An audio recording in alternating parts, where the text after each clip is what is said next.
Bonjour, alors aujourd'hui je vais faire un point sur les stratégies université investisseurs. Donc, contrairement à beaucoup, je ne m'intéresse pas trop aux conseils sur les positions uniques non répétitives euh, pour essayer de comprendre les marchés, essayer d'avoir raison, essayer de gagner. Je développe en fait des stratégies avec une logique répétitive tous les mois. Et elles sont bien sûr pas publiques, c'est publié dans Université Investisseur. Donc aujourd'hui, on a un historique de 3 ans à peu près pour les premières et 1 an pour la dernière. Et en fait, j'avais deux choses sur la table pour 2025. Le premier, c'était de faire un système de stop. J'ai échoué, j'ai raté mon année à cause du système de stop. Et je vais vous montrer pourquoi sur SP500 aujourd'hui. Et la deuxième chose, c'était de transmettre de manière automatique les ordres de ces stratégies chez le broker Interactive Broker, parce que je pense que la bourse, c'est sympa à analyser, mais alors passer les ordres et regarder et suivre les positions, c'est assez inconfortable et assez désagréable, parce qu'il y a des émotions puissantes qui dépassent notre psyché, qui nous met en échec, et souvent, comment dire, je parle pas de ceux qui sont trop idiots pour faire des marchés et qui se font tondre parce qu'ils n'ont pas compris ils étaient pas assez intelligents, ils étaient paresseux, ils travaillent pas assez et ils prennent pour des cons les banquiers, les financiers, les hedge funds, toutes les institutions financières qui embauchent tous les meilleurs cerveaux de la planète avec tous les moyens informatiques, les bases de données. Donc un certain nombre de personnes, probablement 60-70% des intervenants dans le public, qui est tout simplement prétentieux, paresseux, idiot, et donc eux ils perdent pour, on va dire, des raisons structurelles, classiques et compréhensibles. Mais il y a un certain nombre de personnes qui échouent sur les marchés, peut-être 20 ou 25%, un quart d'entre elles, non pas par un manque d'humilité ou d'intelligence, mais vraiment parce que la partie trading et la partie passage des ordres, c'est trop contraignant en fait. Et Et donc on est à une ère où on est en train de tout automatiser avec les nouvelles technos disponibles. Et il me semble, enfin du moins il me semble que le service le plus important qu'on puisse apporter à des clients aujourd'hui, c'est pas de leur proposer des stratégies gagnantes, c'est de leur proposer des stratégies gagnantes avec une exécution automatique des ordres de manière à éviter de se faire mal ou de se rater, non pas parce qu'il y a un problème de timing et de stratégie, mais parce que nous sommes des humains et que les humains confrontés au marché, c'est quand même, ça reste très très dur, ça prend la tête. Donc, j'avais deux objectifs. Il s'avère que j'en ai parlé dans une vidéo au début de l'année 2025, je ne sais plus quand, et que l'un d'entre vous a pris contact avec moi, deux ou trois personnes ont pris contact avec moi, et puis j'ai fait affaire avec l'un d'entre vous qui s'appelle Florent. Donc, j'ai fait une interview de lui sur Esprit Argent. Alors, la vidéo s'appelait Robots et trading automatique mode d'emploi. C'était il y a 7 mois. Et, et donc, à cette époque, on a fait connaissance dans cette vidéo. Et depuis, donc, il a concrétisé cette application. Donc, comme il annonçait dans cette vidéo, c'est un spécialiste pour faire parler les logiciels entre eux, alors qu'à la base, ils n'ont pas été conçus pour être dans un univers commun. Et très rapidement, il a fait parler MT5 et la capacité de robotisation des stratégies, d'automatisation en fait, des signaux d'achat et de vente et la transmission automatique des ordres sur l'exécution sur les marchés. Comme vous le savez, MT5 est branché quasi en permanence que sur des CFD. Et les CFD, ça a des avantages, ça a des inconvénients. Un des inconvénients majeurs, c'est le coût de portage. Ça dépend des niveaux des taux d'intérêt. Actuellement, les taux d'intérêt restent élevés. Donc on est sur une base quand même de 8 ou 9% par an en coût de portage, qui est monstrueux.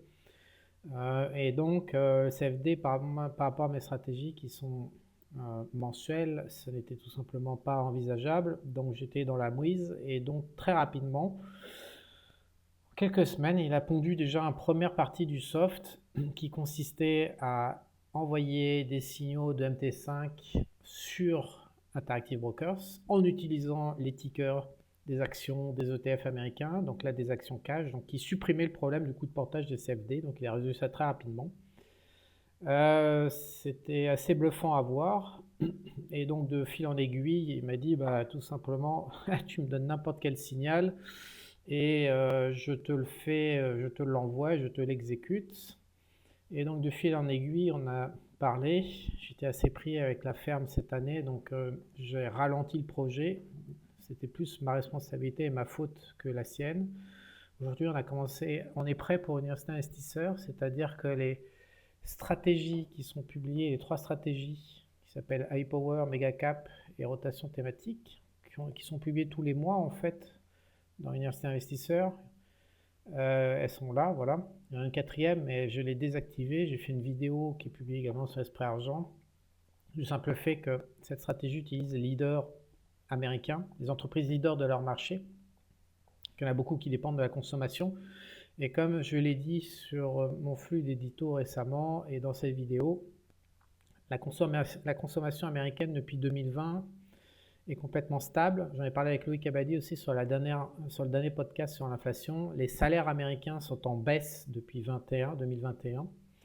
J'ai envoyé à Loïc le graphique.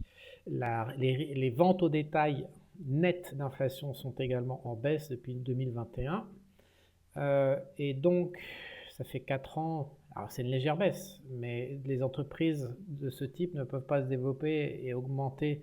Elles sont juste en train de faire de la part de marché avec des marges qui baissent. Donc c'est de la merde finie en bourse en termes de valorisation. Et donc cette stratégie qui est publiée, qui s'est mis à marcher d'ailleurs depuis 2 mois, parce que là, le mois dernier, en octobre, elle a fait 30%, ce qui est assez hallucinant. Et elle avait fait 13% en septembre. Donc les 2 mois après mes vidéos, j'ai dit qu'il ne fallait pas y toucher. Ou 3 mois après ma vidéo, qu'il ne fallait pas y toucher. Je crois qu'elle avait perdu un peu. Ah bah non, voilà. 2 solutions pour contrer l'inflation, voilà. Bah depuis, elle a gagné 43%, histoire de bien se foutre de ma gueule. Mais j'en reste pas moins sur l'idée que c'est extrêmement casse-gueule de toucher à ça. Donc en revanche, les 3 autres marchent bien. Et donc aujourd'hui, les signaux qui sont publiés depuis en fait juin 2023, 2 ans pour Megacap. Donc ça, c'est publié tous les mois devant les 300 clients, parce que c'est une chose de parler, d'aller prendre des conseils au milieu de nulle part et dire que c'est du conseil. C'en est une autre d'avoir les couilles de s'abonner et de venir regarder ce que je branle et de suivre les signaux chaque mois. Donc ces signaux sont publiés chaque mois depuis donc 2023. Et pour rotation thématique, je crois qu'elle a démarré un peu avant. Elle a démarré en mai 2025, voilà. Et donc, ça m'emmerdait d'imposer aux clients chaque mois cette partie manuelle. Et donc aujourd'hui, avec ce soft, il va chercher tout simplement les ordres et il les envoie en automatique chez Interactive Brokers. Donc ça a demandé beaucoup d'intelligence de la part de Florent pour concrétiser ce service. Tout simplement parce qu'il y a plein de cas de figure. Qu'est-ce qui se passe si le client a déjà des positions identiques aux positions des stratégies? Donc il a fallu que Florent mette en place un système de tag de manière à informer. Il y a une nouvelle fonction sur Interactive Brokers qui est génialissime, qui a sauvé le projet en fait. Il est possible d'allouer un tag aux différentes actions. Donc si vous possédez du Apple et puis que Megacap par exemple achète du Apple, et ben tout simplement vous allez avoir une référence attachée à vos différents ordres. Et quand vous consulterez votre position avec votre solde sur Interactive Brokers, vous pouvez consulter, vous pouvez afficher en fait en permanence le tag de vos différents Apple en fait quelque part. Et quand vous voulez revendre votre position et bien sûr continuer, puisque c'est une position mensuelle pour Megacap, continuer la stratégie Megacap en automatique, et ben vous pouvez sélectionner le bon tag. Ça fait partie des problèmes incroyables. Je n'aurais jamais pu penser qu'on pourrait solutionner ça. Donc il y a eu plein de détails comme ça. Donc l'ordinateur doit être allumé. Donc il faut avoir une batterie internet et puis une batterie pour l'ordinateur. Donc il faut le mettre au moins en veille en fait la veille, de manière à ce que le programme puisse allumer votre ordinateur, que vous soyez là ou pas, et transmettre, faire son boulot et le remettre en veille si vous avez besoin qu'il soit remis en veille. Et donc toutes ces fonctions de transmission automatique des ordres, il y avait des choses comme, par exemple, Florent a évalué et j'ai validé qu'il est absolument impossible pour nous d'obtenir des informations sur votre compte, comme les mots de passe, les machins, les trucs. On n'en veut pas en fait, on ne veut pas stocker, on ne veut pas se faire hacker et puis que tout le monde accède à vos comptes. Donc en fait, vos mots de passe à vos comptes restent sur votre ordinateur et c'est de votre responsabilité, non pas de la nôtre. Ce n'est qu'un logiciel qui fait, en fait, qui transfère une information d'un univers vers un autre en fait. Ce n'est qu'un intermédiaire, un transporteur d'informations et je voulais absolument pas qu'on soit impliqué en termes de responsabilité parce que alors là ça aurait pu rapidement être un carnage. Donc il y a eu un travail fait par Florent, je le redis, tout à fait incroyable. Donc maintenant ça va rentrer en phase de bêta testing et puis ça va être lancé. Donc Florent, comment dire, il me semble que dans cette vidéo, il avait fait une proposition sur ses compétences. En ce qui me concerne, ses compétences sont validées. Donc aujourd'hui, en plus, on a mis la mise fixe et la mise capitalisée des différentes stratégies. Alors, bien sûr, ça ouvre la porte tout simplement à des choses exceptionnelles. Les choses exceptionnelles, c'est mon rêve depuis 25 ans que je vais enfin pouvoir réaliser grâce à Florent. À savoir que on ne va pas se contenter des stratégies de l'université investisseur. Je vais tout simplement développer une dizaine ou une quinzaine de stratégies. Et là, il y aura du trading, parce que pour l'instant, c'est des stratégies d'investissement, mais il y en aura en weekly, en heure par heure, en daily. Je ne sais pas encore exactement tout ce qui va se faire. Et donc, ce logiciel, en fait, je vais développer un écosystème autour de cette capacité à transporter justement les signaux dans de bonnes conditions. Une fois qu'on aura validé qu'un université investisseur, que tout se passe bien pour beaucoup de gens, on augmentera la capacité en fait de transport des informations. Et pour moi, c'est un rêve qui va aboutir, que je caresse depuis très très longtemps. Parce que je vais bien sûr pas m'arrêter là. Ce qui m'intéresse, c'est de travailler sur ces equity curves que vous pouvez voir. Donc, je vais faire du ranking de stratégie. Je vais travailler sur les vitesses de gain différentes stratégies avec des systèmes de stop loss beaucoup plus évolués. Alors, je précise aussi parce que cette machine ne publie pas des track records théoriques obtenus avec des logiciels. Ça, c'est que des datas tirées d'universités investisseurs obtenues en réalité en fait. C'est pas une machine de recherche et développement comme des logiciels comme Multichart ou MT5. Ce sont des données concrètes obtenues, encore une fois, publiées chaque mois en temps réel sur les marchés. Donc, ce n'est pas un outil de recherche. Néanmoins, c'est une machine qui va permettre d'aider à la sélection pour constituer un portefeuille et stratégie automatique et de trader justement en enlevant le cassage de tête qui est la transmission des ordres et l'analyse des marchés.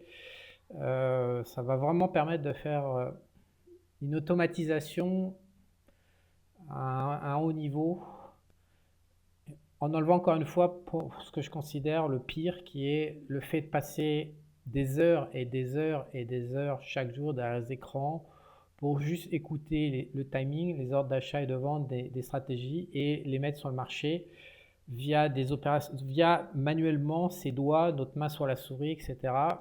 Ça reste une activité pour moi qui est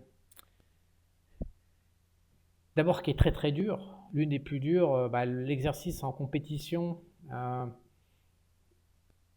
avec beaucoup d'émotions, beaucoup d'argent en jeu, ça reste compliqué. Donc après, quelqu'un qui veut savoir qui il est, il peut s'y amuser quelques mois, mais au bout d'un moment, je reste persuadé que l'être humain a autre chose à foutre de plus constructif. Je sais pas, il vaut mieux s'acheter une ferme, aller faire pousser, aller au contact de la nature et faire pousser des arbres fruitiers, un potager, s'occuper d'animaux, aller voir des amis, que cliquer sur une putain de souris, regarder des modèles sur un écran et les transmettre sur le marché à partir d'un autre écran via des chiffres, des 1, des 0 qui s'affichent avec des lumières partout. Enfin, je veux dire, concrètement, il faut s'extraire un petit peu du bordel, le regarder avec recul et se dire, est-ce que c'est comme ça que je veux dépenser mon temps de vie?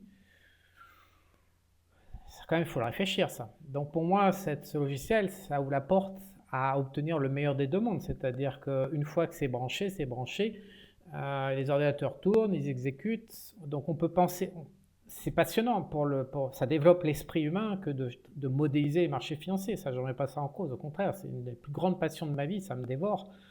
C'est principalement mon premier outil de fuite du réalité quand j'en peux plus. En fait, beaucoup vont au cinéma ou je sais pas quoi, ou faire du sport ou pour, pour se vider la tête. Moi, je me vide la tête avec la modélisation des marchés financiers. C'est là où je disparais et voilà, je me détends la couille. Donc, il faut séparer l'activité de modélisation de l'activité de transformation d'un modèle qui analyse les marchés en pognon, en exécution sur les ordres. Donc cet outil, pour moi, il est porteur vraiment de beaucoup de... Pour l'instant, j'ai beaucoup d'espoir. On va voir comment ça se passe. Peut-être ça me pète à la gueule. Mais pour l'instant, Florent m'a montré des choses qui ouvrent la porte voilà, au meilleur des deux mondes, encore une fois, puisque sans... Honnêtement, on me demande aussi combien ça gagne. Donc moi, je ne fais pas trop d'effet de levier. Je suis convaincu que l'effet de levier optimal pour l'investissement, c'est 1,7 à peu près, entre 1,5 et 1,8. Tout simplement parce que c'est extrêmement compliqué, c'est très rare de réussir à créer un drawdown de 50%. Donc ça permet d'optimiser le capital. Il ne faut pas aller au-delà de 2. On commence à s'exposer aux accidents certains sur les marchés, aux signes noirs qui fait qu'on peut se faire dégager. Voilà, comme il y a eu pendant le Covid justement en mars 2020. Donc combien ça gagne, combien on peut espérer avec ce genre d'outils en automatisant, il est possible de créer des modèles qui gagnent 20-25% par an en fait, sans levier, ce qui suffit pour développer son patrimoine. 20-25% par an, ce sont des modèles qui ne sont pas très optimisés en fait. C'est des modèles grossiers, rustiques en fait. En fait, la question qu'on doit me poser, c'est combien peut espérer gagner un modèle rustique. Donc non tarabiscoté, non avec des mathématiques trop optimisées qui ne tiendront pas la durée. Donc on le voit sur Invest Investisseur, les courbes, là on a 2 ans et demi maintenant sur rotation thématique et méga cap. Donc c'est pas linéaire mais c'est super propre et ça fait 100%. J'ai mis les chiffres sur 2 ans et demi, c'est énorme. Hein. Cette année, les marchés sont fous de toute façon, on va pas se mentir, c'est un petit peu en excès de gains actuellement. Rotation, ça gagne un peu trop par rapport à 91% de gains sur 2 ans et demi. Encore que cette stratégie la plus rustique que je connaisse, c'est une rotation que j'apprécie énormément. Les clients du investisseur le savent. À chaque fois qu'on me pose des questions, que je fais un bilan, je la kiffe. Quelque part, c'est une rotation entre le vice du système dans lequel on vit sur cette planète de merde. Et donc, ça a fait ses preuves. On en est quand même quasiment à 30 mois. 91% de gains en 30 mois, voilà. Megacap, en fait, c'est un peu plus dingue. Et je vais y revenir. En fait, il faut savoir que c'est performant. Donc là, ça fait 122% en mise capitalisée, 91% en mise fixe. Tout dépend si vous réinvestissez les gains ou pas à la fin du mois. L'outil que je vous présente va être justement capable de gérer par le passage d'ordre, la reconduction des ordres et passage d'ordre. Vous pourrez déterminer la gestion de vos mises. On fera des démonstrations plus tard dans une autre vidéo, la gestion du capital, et donc pour gérer au mieux, vous gardez la main sur le capital. En fait, cette machine, elle vous drive le timing, les signaux d'achat, de vente, la location, le choix des titres. Mais elle ne drive absolument pas le passage des ordres. Vous avez en permanence la possibilité de l'arrêter et elle ne drive pas le fric que vous mettez. Si vous décidez de mettre plus de fric sur une position, sur une stratégie que sur une autre, bien sûr, vous êtes complètement libre. Mais voilà, je pense qu'une stratégie non optimisée, rustique, doit se gagner entre 20 et 25% par an, sans triche, sans trucage, sans rien du tout. Actuellement, les stratégies gagnent beaucoup plus. Donc maintenant, je vais vous expliquer mon échec. Mon échec de cette année, c'est que on est dans un énorme V en fait, et on a rebondi suite aux manipulations de Trump. Comme vous savez, notre cher Donald Trump manipule les marchés, tous les marchés, hein, puisqu'il a manipulé l'or, il a manipulé le copper, il a manipulé le BTC, il a manipulé le soybean, le soja donc, il a manipulé bien sûr les taux, il a fait ses annonces, il a manipulé les actions, il a manipulé ses tarifs. Donc ça, il a créé ça avec ses tarifs. Je pense sincèrement qu'il est baqué par un club de milliardaires et que ces milliardaires s'en mettent plein les fouilles en faisant des énormes paris sur les marchés. On sait par exemple qu'il y a un mec qui a gagné 800 millions sur les cryptos. Il est arrivé la veille de son annonce. Bref, Trump est un businessman. Donc c'est intéressant de voir un président politique avec une envie de gagner du pognon sans faire de la corruption, donc via des manipulations économiques et financières. Ça change un petit peu des corrompus qu'on a partout dans le monde qui tout juste, qui se font acheter par des multinationales. Là, on a vraiment un président financier, quoi, qui est dans la finance. Donc du coup, avant ces histoires de Trump, j'avais travaillé sur des stops que j'avais expliqué, des stops thématiques, des stops synthétiques. Ils ont complètement foiré. Je vais pas mentir, je peux le montrer sur le logiciel qui modélise. Les gains ont été énormes. En fait, là, les positions étaient coupées justement par un marché baissier. Donc, au début, j'ai ouvert ma gueule. Ça a coupé au plus haut. Donc, ça a coupé fin mars en fait. Voilà, 31 mars. Je sais plus où. Voilà, ici, un truc comme ça. Donc, juste avant le crash, là, ici, de Trump. Donc, voilà, le 31 mars. Donc j'étais très content pendant 1 ou 2 semaines, 3 semaines, un mois, quoi. Et puis en fait, on est passé d'un crash à un marché aussi énorme avec 4 mois pour rentrer dedans parce que c'est un système de stop. Et donc là, pendant ces 4 mois-là, bah, évidemment, les stratégies se sont envolées. Donc il y a eu d'énormes gains qui ont été faits pendant ça. Ici, sur rotation thématique et puis sur Megacap, pareil. Et donc du coup, évidemment, j'ai raté mon année. Donc c'est extrêmement positif en termes de perf. Officiellement, voilà. Mais officieusement, je vous le dis, j'ai complètement raté. Parce que là, en fait, tous les zéros, c'est juste le système de stop qui était en place et qui fait que, en fait, je pourrais ouvrir ma gueule et éclater et que je n'ouvre pas ma gueule parce que bah, je suis tout penaud d'avoir pensé le système de stop. C'est important. Le système de stop est un arbitrage en fait qui définit le risque qu'on est prêt à prendre. Alors moi, il y a 300 clients dans l'Université Investisseurs, donc je suis responsable potentiellement de 300 personnes en train de perdre de l'argent, donc ça met un petit peu la pression. Donc j'avais une stratégie avant qui s'appelait Bonkers, que j'avais lancée. Elle a fini à 24% en quelques mois. Ouais, elle a démarré en novembre, c'est ça, en décembre, je sais plus. Ouais, en décembre, voilà, elle a démarré en décembre. Et puis en avril, donc en 5 mois, elle a fait 25% de gains. Non, en 7 mois, qu'est-ce que je raconte, juillet. En 7 mois, elle a fait 25% de gains. Et voilà, et j'ai clôturé parce que, alors, et ça a envolé, hein, c'est une stratégie qui fait 80% par an en moyenne. Seulement, il y a un drawdown de 40%, 45%. C'est-à-dire que les pertes cumulées de 45%, évidemment, tout le monde me l'a demandé, mais 300 personnes, je me suis dit, mais putain, si je me retrouve avec 40 ou 50 mecs qui font moins 45 sur leur compte, ça arrivait régulièrement, on ne peut pas gagner 80%. C'est un bon rapport de perdre 45% et de gagner 80% en moyenne, c'est un excellent rapport, un rapport de 1 à 2. Mais je me suis dit, 50 mecs qui perdent en même temps 45%, ça ne va pas le faire. C'est beau de le voir sur le papier, mais le vivre, déjà 30% de son compte, un tiers de son compte en perte cumulée, c'est déjà correct à encaisser émotionnellement. Je suis à 45, ils vont tous péter une durite. Et moi, je vais me retrouver avec une grenade dégoupillée dans les mains. Donc du coup, je suis bon, à 25%, on arrête là. Et puis non, en fait non, c'est pas un risque que j'ai envie de prendre collectif pour me retrouver responsable du merdier, non. Donc un système de stop, ça répond aux mêmes questions. C'est à partir de quel moment je mets des gens en train de perdre collectivement en cumulé, à combien en fait je règle le risque. Et donc je l'ai réglé trop, j'étais trop conservateur avec cette histoire de crash. Parce que j'avais visé, je sais plus, 25% et que 25% c'était trop conservateur, donc ça a déclenché le stop, le système de stop synthétique qui collait trop au marché et derrière ça a fait foirer l'année, même si c'est des gains, même si c'est des beaux gains pour la majorité des épargnants, ne sont pas capables d'avoir ça, ne serait-ce qu'avec leur fonds français. Pour moi, j'ai foiré mon année à cause de ça. Donc j'ai repensé mes systèmes de stop en étant un peu plus large. Et, et donc actuellement, c'est branché bah, depuis le retour. J'attends le prochain marché baissier pour voir ce que ça donnera.